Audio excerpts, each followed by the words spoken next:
Hello and welcome everyone. We are here live. It's Women's Speakers Association, WSATV. I'm Laura Rubenstein, your host and producer of Women's Speakers Association's WSATV. I'm also a digital media marketing strategist, and I am super excited today because as you can see on the screen, our topic is keys to massive joy.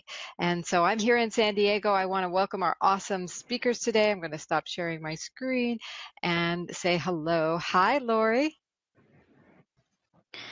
Hi, Laura. I am Laurie Labishak. Hello, everyone. And I am in Ohio, brilliant Ohio, right along the beautiful Ohio River. I am a singer-songwriter, hope dealer, and happiness ambassador. Great to have you and here. My website, yes, I have a website, laurielabishak.com, or also burstoutinsong.com. Wonderful. So happy to have you here, Laurie, and thank you for sharing your website and all the great work you do. And let's go over and say hi to Cindy. Hi, Cindy. Hi, Laura, and hi, Laurie. I'm Cindy Holbrook. I'm in the middle of Mojave Desert in California. I have a website, livefullylovefully.com, and I am a women's empowerment coach. Great to have you here, and thanks for tuning in from both parts of the country, and I'm here in Southern California with you all as well. And I was so inspired when saw that I was interviewing the two of you because both of you have something to share about creating massive joy. So what I wanted to ask you is, right now sometimes there's a lot of anxiety in the world. There's a lot going on where we can be taken away from our joy, but there's a huge opportunity to create massive joy. And I wanted to know from your expertise and your what you do, what would you recommend our viewers do to create massive joy? So Laurie, let's go over to you first. Sure, Laura. I think the most important thing is to make the most of every opportunity. No matter what happens, our reaction actually defines what's going to happen next. So make the most of every opportunity. There is always something positive. Just take a moment to deep breathe and look at the positives as opposed to the negatives. Sometimes we can be our worst enemies. And that's not always easy to do. Do you have a way, how can we do that if we're like really in a funk? Well, for me, and I can speak from experience, in the last week I lost my job. The company that I worked for was sold to a new company, and I was one of the individuals that was not retained. I worked in management. So I've had to practice what I preach over the last week. And what I've done is I've taken inventory of what the positive things are in my life. And I've taken those positive things and said, okay, now what's next? What can I do next to keep the joy in my life so that I don't fall into that black hole of depression and we kind of like to beat ourselves up. Well, if I'd have only, and if I'd have done this. But the bottom line is it's a new page. Turn the page. You can't change yesterday. We've only got today, so make it the best you can. I love that. I love how you shifted the perspective on that to turn something that could be, be very depressing to someone into, wow, what is the opportunity here? So, and then create that new canvas. All right, great. Now, that's right. Cindy, you have a whole nother set of expertise that I'd love for you to share. What is your advice that you have for people to create massive joy in the midst of mayhem? In the midst of mayhem, yeah. My lights just went out. Have no idea why. So I apologize for the dimness. I don't know. For massive joy, it's living life on your terms.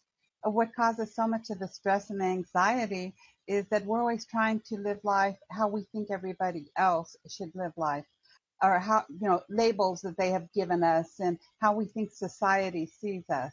And that just robs us of our joy.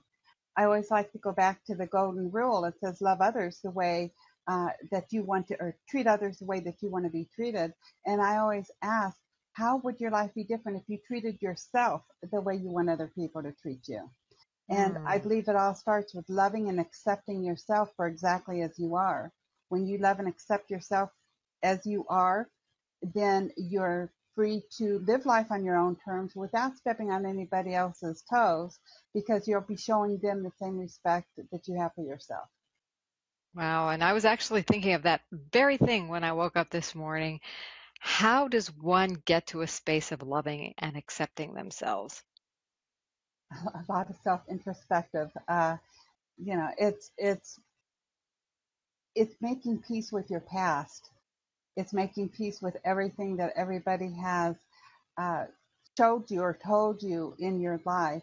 And, I know in a while, a lot of us have some trauma in our past. Even Laurie, she's had the trauma of just losing her job, and that's going to increase anybody's stress level. So you have losing your job, being in a divorce, or, we're always faced with all these challenges in life, and we're reacting out of habit. And whenever we start consciously responding how we're acting to these things, and we continuously choose to love ourselves and to put on our oxygen mask first, then this really helps with the massive joy. Women today, because so many of us were trained to uh, help everybody else. And it's fine to nurture everybody else, but we forget to love ourselves and nurture ourselves. And so I always say what's happening is I'm gasping for air, just, but I'm giving you my oxygen mask. I'm not even taking it. So you're over there with your oxygen mask and my oxygen mask, and I'm gasping for air. And you can't nurture anybody whenever you're gasping for your own air, and you're definitely not in your joy. So by putting on your oxygen mask first, that is the first of all, the first loving thing you can do to yourself. And it's everybody's different. Whatever you need to nurture yourself is what you need to do to even start living life on your terms and to be in massive joy. Yeah.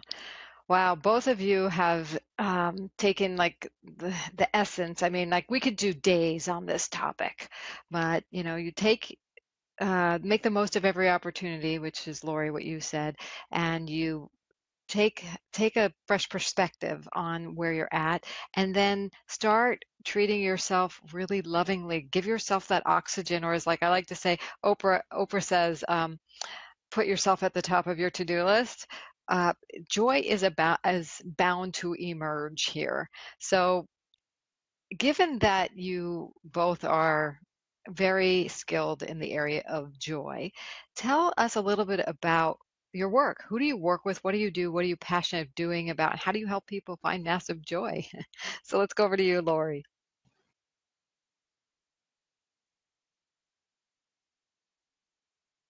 And Laurie, you're on mute. So, I'll start over.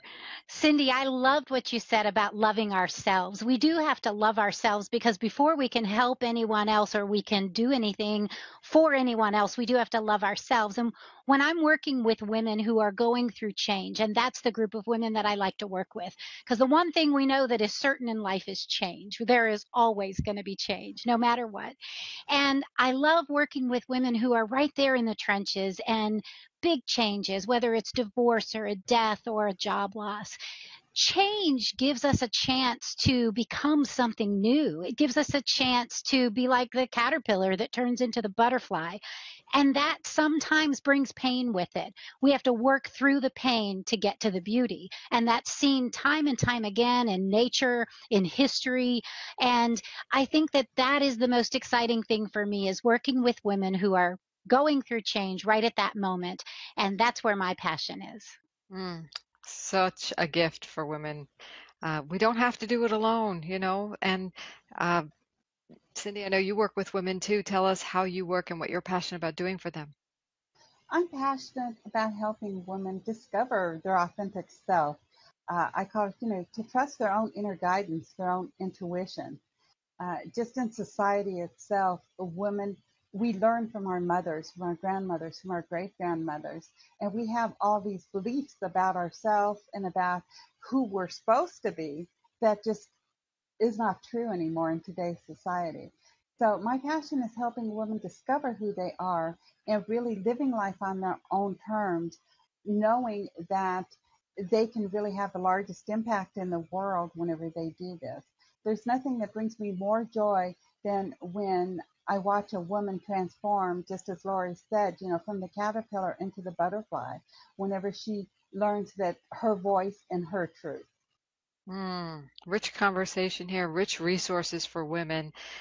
If you have any comments or you can resonate with this and you're watching us live, feel free to comment. Even if you're not watching us live, you're welcome to comment, add your inspiration to our Facebook Live here.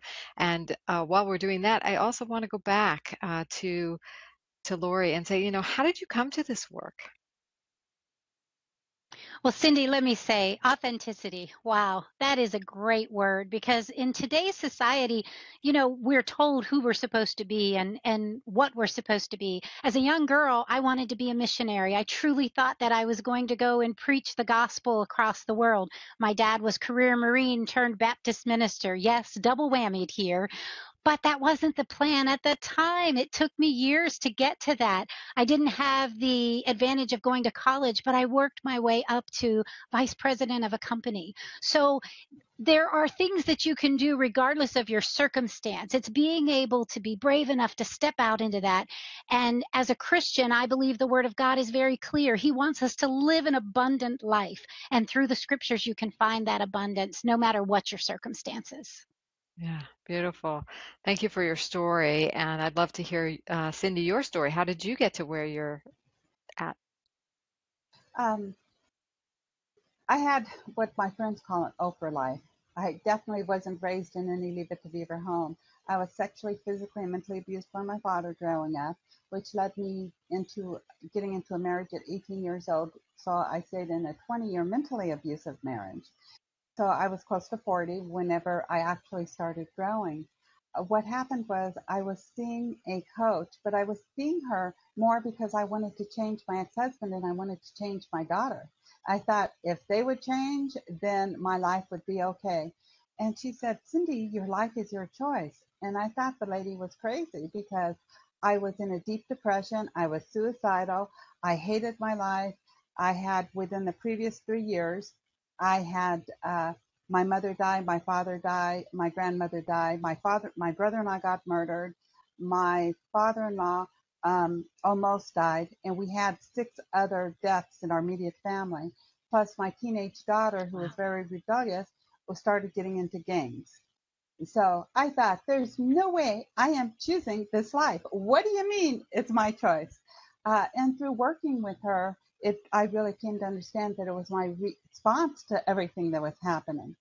And I decided, because I had so much trauma in my own life, that I wanted to use it for the good. And I really like to be a hope and inspiration to women that regardless what they have gone through in their past, you don't have to let your past define you. At any moment in time, you can say, hey, I'm going to make something good out of my past and I'm going to define who I am. I'm not going to let anybody else or any other circumstance define who I am.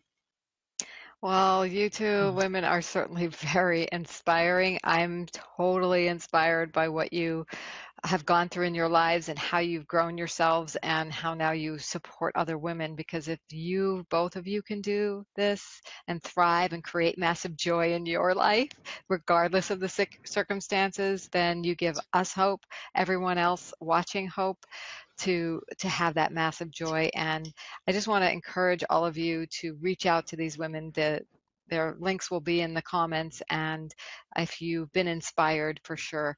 I want to wrap up today's session with one final question for each of you, and that is, what has Women Speakers Association meant for you, and why do you love it? So let's go over to you, Laurie. Gosh, I would say it is the networking with other women all over the world who are doing the same thing that we're doing. We're speaking and sharing our passions with others, whether it's women, men, children, whatever, just learning from the other women and the resources that are available through the WSA. Thank you for that. And we do network, we do share resource, we do help lift each other up. And Cindy, how about you? What do you love about Women Speakers Association? I definitely love the fact that it's women supporting women, because we need that so much in today's society.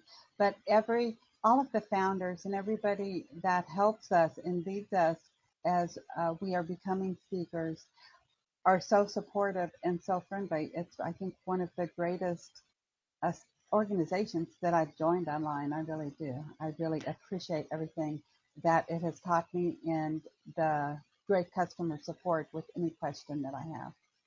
Yes, thank you. We are a sisterhood here, is kind of what you're alluding to, both of you, and we welcome you. So if you're someone who has a message and wants to be supported in that, or just wants to come into a group of an organization, a worldwide organization of women changing the world one message at a time, creating that influence and inspiring global transformation, we have a free level of membership waiting for you at joinwsa.com. You can see that, joinwsa.com, right behind me.